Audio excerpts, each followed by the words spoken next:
Hello and welcome to the podcast. Today I have with me Chad Hunt. He's the VP of Business Development. I believe the second time you've been with me on the podcast. Does that sound right, Chad? Yeah, correct. I was on with Taylor Haynes, our COO, last year, I believe. Yeah. So wanted to invite you back. You've got a depth of knowledge and experience in tech stack, lead gen, standardization of digital things within the business. We'll get into that in just a minute. Give us a quick background, who you are and what's your claim to fame. Yeah, absolutely. So appreciate the opportunity to be here. So been with One Click for about 4 years. Got brought in to work with some of our kind of strategic partnerships, specifically enterprise customers. They have a whole different suite of challenges with them. I work with some of our manufacturing partners and really anything that is a lot of moving pieces, if you will. So I had a good opportunity. This is actually second startup. We're no longer a startup, but second company with the founder, CTO, some of the lead people. So I had a long run in history in the aerial measurement remote space. So worked with a lot of big customers on the contractor side and specifically the insurance side for over a decade. How long you been in the industry total, all said? Ooh, that's a great question. It's got to be about 18 years, All 17 right, I years. got you by two. I've been in for 20 years as Okay. of a little bit later this year. But look, it's a long enough time to have seen a lot, been around a lot, and obviously for our podcast standpoint, bringing some of that expertise to the table. So the topic today is going to be overcoming some of the common challenges that you see contractors have in terms of running a company, marketing wise, leads, tech stack. Let's jump in on the leads. What are you seeing there? Yeah, so the biggest thing that we're seeing with leads is just the rising cost. Obviously there was legislation that was coming that everybody was preparing for that got pushed down the road. But I was just having a conversation at a lunch meeting a couple weeks ago with good sized window company, $20+ million, and I think the number he said they paid 23% more last year for the same amount of leads that they got the year before. And that's a real number. That's impactful on your business and arguably not sustainable. So, What do you you think the got reasons are for that? Why has lead costs gone up? I mean, this the TCPA thing kind of fizzled. It never happened. That yeah. looked like it was going to be a driver, perhaps, of uh, increasing lead costs. What do you think is driving that? Is demand down? Is something else happening? Yeah, so I think it's a multitude of things. I think that, and I don't try to claim to be a subject matter expert on leads, but one thing I will say from a 10,000 level view is that there's more lead aggregators and lead sources out there than there's ever at. You go to these trade shows and every time the lead companies are tripling and than there was the year before, and so I think people are buying from a bunch of different places. They're taking a shotgun approach and buying them from everywhere, and they're reselling them as well. I think that's coming into the equation as well. Yeah, it's kind of a weird thing. There's two schools of thought on the lead aggregators. One of them seems to be we love them, we'll take as many of those leads as we can get. And typically that's going to be what I'd consider to be more sophisticated companies that have the technical wherewithal to handle leads at scale. And then there's other companies that are like, to heck with that. I want my own branding on my marketing. And if you've got a lot more lead aggregators coming into the marketplace, I remember you go back like 5, 6, 7 years ago. It's like, hey, who are you buying leads from? It's like, oh, Angie. I Yeah. mean, Home Advisor back then, Yep. Service Magic, Quinn Street. There's always been this big handful, probably 5 or 10 major ones. And then I got on a call, I think it's about 2 years ago with Brianna Hetherington. You know her? Yeah. Yeah. Yeah. And she's like, oh, yeah, I help people put in. And she was talking like 32 lead aggregators. I'm like, what? I didn't even know 32 existed. Right. And that's 2 years ago. It's probably 70 now, that Yeah, are it's of doubled. any Jeez. side. So, to me, that creates interesting lead cost challenge. It's like, okay, first of all, now you've got more ostensibly skilled people in the marketplace vying to generate those leads in the first place, Facebook, SEO, et cetera. So it makes it harder to compete there. And Mhm. now you've got more people selling more leads to, 3, 4, 5, 8, 10 times. I guess it just goes up. I don't know. Yeah, and I mean those other ones like your Facebook, your pay per click, all those costs have gone up. We experienced that internally at One Click. We're paying a lot more for those leads than we were just a couple years ago, and so Yeah, it now just I'm gonna throw a little pitch in here for level 10. yeah. Um, this has been my experience. The foundation of everything we talk about at level 10 is identity. It's where everything starts. Who you are, how you're different, why you're better, communicating it with power, precision, and passion. And if you can integrate into your website and then also into your landing pages from a pay-per-click or social media, Facebook advertising type standpoint, it really makes the leads stronger. It makes them stick better. It makes them convert to appointments better. Like I've been preaching this for 30 years now, and everybody kind of nods their head and they're like, "Oh yeah, that's a good idea." And then when it comes to actually doing it, they don't really do it. But I'm telling you, it makes a difference. So I'll get off that soapbox now. Um, any other thoughts on rising lead costs, how to deal with that? No, so where our focus really is that luckily for us and our customers, they got people like you out there, right, to help them with that specific issue and problem. And what we're here to do, what I'm here to help do, is ensure that they're putting their best foot forward once that lead comes through and it does convert to an appointment, right? And so if you're paying more for that lead, you're getting less leads. You got to maximize every opportunity that you put in front of your sales team, Okay, and so then that's where we start. you guys are Yep. one click contractor. When I think about one click contractor, I think about in the home selling digital contracts, integrates with your financing partners, and I probably just butchered that. I probably gave like 8% of what it actually is, but that's what I think of. It's like, here's my digital paperwork, and we can get to some of that stuff later. Here's my question by setting it up that way. Uh, what does one click contractor do, if anything, in regards to lead gen, lead setting, speed to lead? Or does it help with any of those things, or is it more of a in the house selling tool only? Yeah, so in the home selling, so the majority of our customers are on a CRM. We're Switzerland when it comes to that, so we integrate with all the major CRMs that you see in the R&R space. And so the integration point, they're all go flowing into their CRM, and then what we're doing is we're establishing triggers. So whether it's assigning it to a sales rep or an appointment scheduled, at that point in time, it's then coming into our world. So then that's what the sales rep is living and breathing, doing their job inside of One Click. So it's living in harmony with the CRM, but it's not trying to do those jobs that the Correct. CRM historically has done. Okay, Correct. good. Well, let's shift gears to talk about tech stack a little bit. I'll be honest with you. Tech stack is a word that I had never heard until about 2 years ago. Okay. Now I can't stop hearing it. It's like my ears are bleeding because everyone says it every 5 seconds. And Yeah, I yeah. remember so I started hearing about tech stack. I mean, obviously tech stack type stuff has been around for a while, but if you go back 10 years, you've been in 18 years in this industry. I mean, think about what was your tech stack 18 years ago? It was like your CRM. A digital camera. No, and that's why you didn't hear about it and be able to talk about it because there really wasn't technology into this space. It's changed so much even over the 4 years that I've been, back in specifically focusing on contractors. Yeah, I I think mean, you said you worked with aerial roof measurements. That was one of the earlier ones that I remember coming on board. So that was kind of a big deal. But then like all of these softwares like One Click Contractor and my gosh, what do we got? Rilla Voice and Zero. We've got Company Cam and all of these integrations for financing companies, structurally and Hatch. It's like it just goes on and on. Active Prospect.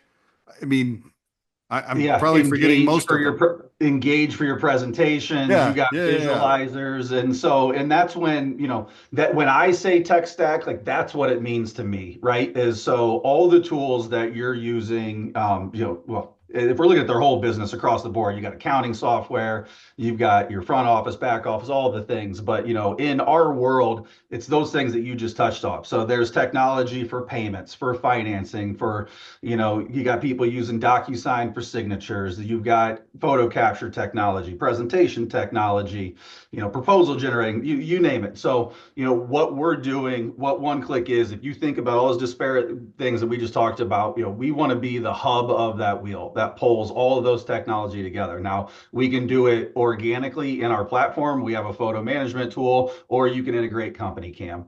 You can have a PowerPoint keynote presentation that you load into one click, or we integrate with Engage. So the ultimate goal, when a sales rep goes in the home, you don't want them to have to think about the 12 different tools or resources that they have to go access or utilize in order to create a great customer experience. We want to facilitate that whole process for them. And I've said it, if I've said it once, I've said it 1,000 times. If you're ever leveraging technology or if you're evaluating technology for your organization, it should be removing steps. So if you're looking at a piece of technology and it's going to add steps to your process, whatever that process is, it's probably not the right fit. Unless there's a massive ROI based off of what your legacy process is. So, we want to remove friction, remove steps from any process that we're doing. Yeah, so you said that one click becomes the hub. Like intuitively, that wasn't my first thought. My first thought is that the CRM is the hub, but after I thought about it a little bit, I was like, no, I can see that one click would be the hub with the CRM being, let's call it what, a spoke or whatever would not be the Yeah, hub. yeah. Um, Give me your thoughts on that. Does that Yeah, sound so right or wrong? no, I mean that's a fair point. I mean, I could argue both ways, but I look through my world through a sales lens. I'm in business development. I might do partnerships and that, but at the end of the day, we're all selling. No matter what you're doing, I'm selling every day with my kids and my wife and my job, right? And so, you know, sales is the lifeblood of an organization. Now, marketing might disagree and others might disagree, but sales is the lifeblood of an organization. And so, that's where our focus is, and that's the way we think about our world. And is do you want your sales rep to be living and breathing in the CRM or in a one-click type solution, which is what's going to generate your business money? Now, if I'm a sales rep and I'm using one click or a similar type service, the lead is automatically pushing into my system, right? So when I wake up in the morning or however I manage my business, I know all the appointments that I have for the day. When I show up to that appointment, I'm going to facilitate every action that I'm going to do inside that home through one click. Once I So, successfully close that deal, it's going to push back to the CRM. okay, so let's talk sort of on the ground logistics. So if I'm the sales rep, like you just said, so what does that look like? Is there a one-click app on my phone that I'm managing my day through? Is it the one-click website? Or is it just pushing me something? How does that work? Well, like logistically, what's that look like? Yeah, so the short answer is yes. And so the long answer is that we're device agnostic. So we are web-based by lead. So any device that has internet connection, phone, tablet, laptop, Surface, you name it. But we also do for those rural areas where you might not have cellular connection, or you prefer to operate an app, we do have an iOS and an Android app. So that's why I said the short answer is yes. And so, we establish those triggers with the CRM. So a lead gets assigned to you, it could be whether it's a push notification, a text, whatever it is, letting you know, hey, this is what you got. You can open it up inside one click, click it, route you to the address, and then you're off to the races going through your sales process. Okay, that sounds really cool. So I want you to walk me through something. Um, I know that you guys recently signed on a very large client, what I would consider, I don't know for sure, but I would say one of the top 10 Yep. in terms of volume of sales reps, let's say. And, sales volume is also going to be very high. So tell me about them and why they came to you, what you were solving for them. Why did they come this late in the game? Let's just say that is it fair to say well into the nine figures in revenue? Absolutely. Okay, so what were they doing before? And here's where I'm really going with this, Chad. There's a lot of people listening to this podcast that are going to be more like in the $5 to $20 million range. Certainly, several smaller and also some bigger. But that's going to be kind of the sweet spot. So, Yep. I want you to answer what was the problem you're solving? What does that solution look like? But also, I'm assuming it makes sense to get moving on this now instead of waiting till you're, 100 million in sales or something. Yeah, yeah. So, what's super interesting, and I think it's a great kind of level set. And what was interesting is the same challenges that you have at, three, four, $500 million. I don't want to say the smaller guys, but the same things happening at the $5, $10 million company. And so, what they had in their kind of ecosystem is they had a CRM. And then they were on paper contracts up until a few handful of years ago. And then what they did is they went out and they found a contracting software, which was basically like a glorified DocuSign, like form fill, basically. So you could have your different contracts and you could make selection, but there was a lot of manual entries and going off of other internal software, or let's think like Excel price books to get numbers or manufacturer price books, and then manually populating all that into a digital contract, Would having it the be customer. would it be appropriate or inappropriate to say the name of that previous digital contract that they were using? If it's uh, inappropriate, that's okay. Yeah, I don't know anybody. Is Fluix was the name of the company. Okay, because here's why I asked that question that way, because I'm just wondering, like I started seeing these sort of digital invoicing digital paperwork. So getting rid of the three triplicate thing that Yep. used to Oh be the yeah. norm and going to a digital version. I started seeing that come on board, let's say 5 years ago, like super common. Before Yep. that, probably it was there. I'm wondering if that's the kind of thing you're talking about, and if have some of these guys maybe not evolved. Maybe you guys used to be that way and you've evolved. I don't know. No, so we were always just taking a step for like that's only kind of checking. They're doing it for digital signatures, and so you're having it there. So sales reps don't have to have printers in the phone. They don't have to have the carbon copies. Like it was adding some efficiencies.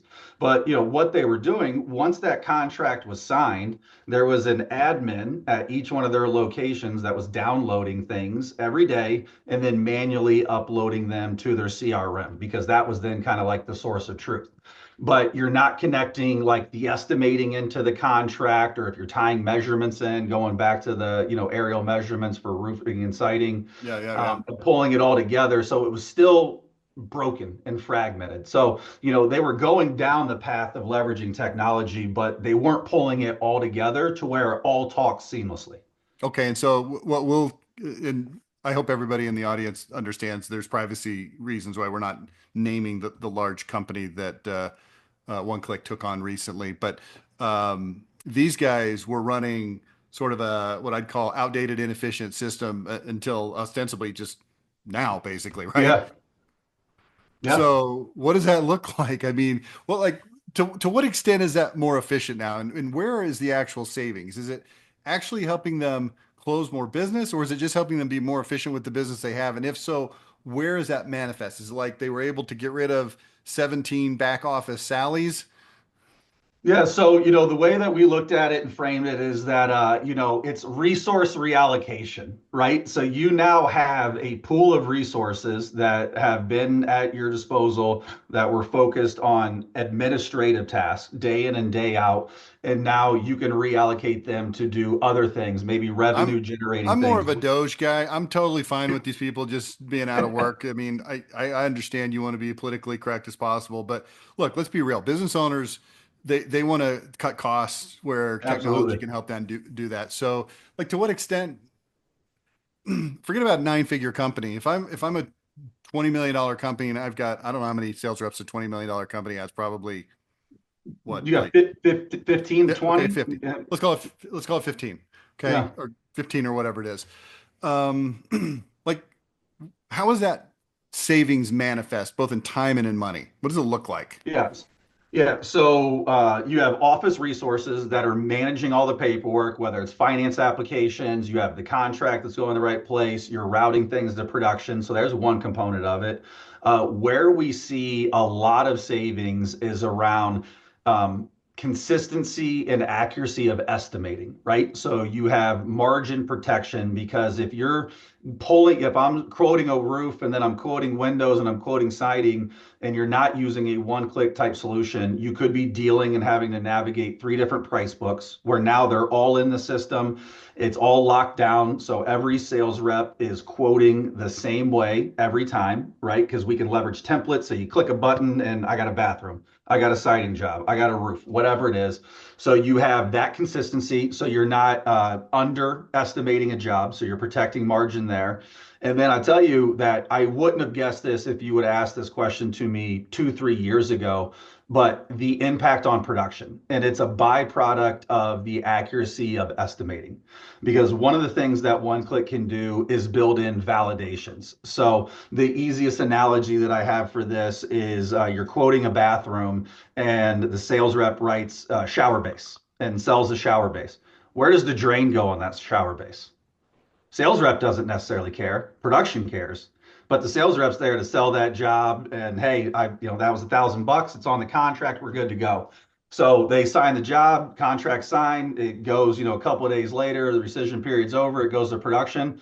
Like, well, where the hell's the shower drain go? So now somebody has to call that homeowner or sales rep has to go back out there, which is a bad customer experience. They're like, hey, you were already out here. You should have known all this. You should have figured that out. So, and then that could delay things. Why I tell that story is I was sitting in somebody's office and they're like, that was their number one problem, and that was eye opening to me. And they were a bath company. That's all they did day in and day out. Even though you've got coaching, they have sales training every week, and they're harping on it. People would miss those little details in the contract, Yeah. So and it now would go you into can't miss it. It's like it forces you to deal with that you can't question. miss it. You can't save the estimate and then generate the contract until you answer those questions. And so, it was like 20 something percent of their business required another touch point that we eliminated and we mitigated. I always get, of using say, hey, we're going to eliminate it completely, but we can highly discount those issues. Yeah. Okay. Can I assume that salespeople rogue quoting is also historically a problem? Absolutely. Absolutely. And people don't like change. It's a human nature, right? And it's like, hey, I've always done it this way. I've always been successful. I'm $1 million producer. Like, why do I need to change? But as you grow a company and you add more sales reps, you've got to be able to, and I always use the word guardrails. You got to be able to put guardrails on your sales organization. And Yeah. Okay. So if let's say you're a 10 or $20 million organization, like direct savings, it's got to be six figures, just manpower that is no longer needed. And then on top of that, you're going to have frustration savings by not having to go back again, not having things be quoted wrong. My gosh, I can just imagine you got, 30 contracts a week coming in. Like the likelihood of doing the wrong thing with that contract is out of 30 is probably high, at least once. Absolutely. And if you're a $20 million company, you might have two locations, right? You might have grown out of just one location or you got a satellite office. We see it a lot. Those satellite offices or that other locations right on the state line. And so you've got sales reps going to different states, right? Because that their target market expands and cross those state lines. You have different contract language that's required. You have different rights of rescission periods where did the sales rep grab the right contract and do it in there, right? And so Yeah. you're opening yourself up liability. All that can be baked in and managed. That. So the large customer that we were talking about, you're talking about like 50 plus different contract versions. No, the sales rep no longer has to think about. Before they had to go look, oh, I'm in Colorado, oh, I'm in Utah, oh, I'm in wherever it is, Indiana, Florida, whatever it is, and then make sure they pull it and then do their job. Like, let's take the thinking out of it as much as we can and let them focus on their day job. Yeah, so I would assume that sales reps, being the sales reps that they are, when you bring this new process in, they probably hate it because it's different and it probably sucks in their opinion. But once they go through that transition period of getting used to it, they're probably like, holy crap, this is the best thing, since the proverbial sliced bread. Yeah, yeah, absolutely. I mean, I can't say that I can have a lot of stories where sales teams were super excited about, a new process and a new thing that they have to do. They just view it as friction and red tape. But at the end of the day, we're really making their life easier. And there's a learning curve to any software, any technology, or anything you do in life, but it is a very short learning curve. You get in there, you do a couple jobs, and the confidence builds really, really quick. Well, I assume that there's some sort of onboarding and training that you guys provide that speeds that up to the extent possible. Yeah, absolutely. And it's cliche, but where we win and our number one focus is on our customer service and customer success team. So, one of the things that we realized and recognized very early on in this industry and with our company specifically is that deploying technology is very hard. Deploying technology in the construction space is even harder, by an even bigger number. And so you can't with technology in the construction space, somebody can't just sign up and run with it and be good to go. There'll be churn, it will fail. These owners have a million different things going on, and it just gets put on the back burner. The can keeps getting kicked down the road, and then they stop using it. And so we fully invest in the partnership when somebody signs up, where we do all the heavy lifting of the build out. So you send us your price list, all those bespoke price lists and all those contracts and presentations and, HOA release forms, all that stuff. We digitize it, we bake it into their instance of one click, and then, review it. It's an iterative approach. We set it all up, but more importantly, we will train their sales team. We will train their admins on how the platform works. And, I say this all the time, but it sounds all great. It's a self-fulfilling prophecy, right? Is that, we're going to set them up or do everything in our power to ensure that they're set up for success. And because if they're not set up for success, they're not going to stay a customer. They're not going to be happy, and they'll go look for something else or go back. So, we spend a lot of time and money on getting our customers set up appropriately. How long does it normally take? Again, kind of using that 10 to 20 million, 10, 15, 20 sales reps. How long does it take them to get fully comfortable using this to where they feel like they're not in the startup phase of using it, and then now it's just their thing and they just use it and they don't even think about it? How long does it take usually?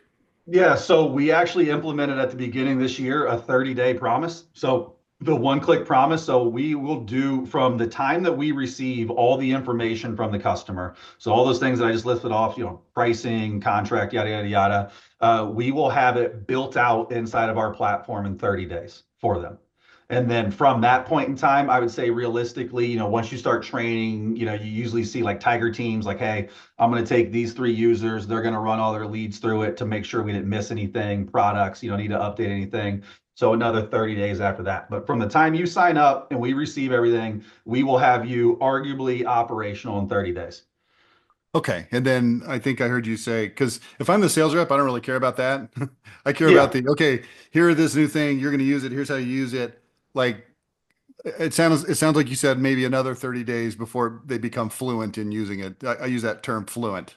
Yeah, yeah. So fluent. So from if you're looking for like a one-to-one transaction person, you have a day and you can be fluent in it. That's what we do during these training processes is we get all the sales reps set up. We'll put a test job into their account, and then we have them go build at. You're a bath company. You're going to go build a bunch of baths. You're a window company. You're going to go quote a bunch of windows. Roof. Yeah, you get it, right? And so after you get that muscle memory is instantaneous. And then the other thing that I'll add to that, what we try to do to help streamline this whole process is that we build templates. And so you can have as many templates in the one-click platform as you want. So, you're a bath company, and I mainly sell these 4 variations of bathrooms. You've got the shower wall Yep. system, you got a tub conversion, whatever it is.